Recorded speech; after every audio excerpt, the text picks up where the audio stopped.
Hey guys, this is Northville Tech.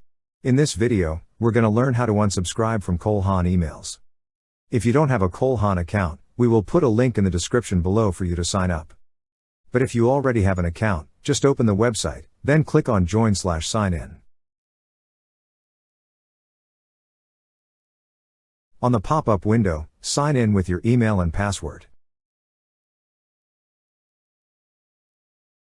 Once you're signed in, you will see a section for My Profile. Below is an option for Edit Profile. Click on Edit Profile.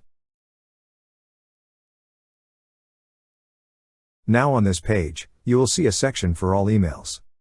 To unsubscribe, click on the tick box beside all emails, every last drop of the good stuff, including notifications and regular marketing updates. After that, enter your password. Then click on Save. And now you'll no longer receive Haan emails. That's how you unsubscribe from Haan emails.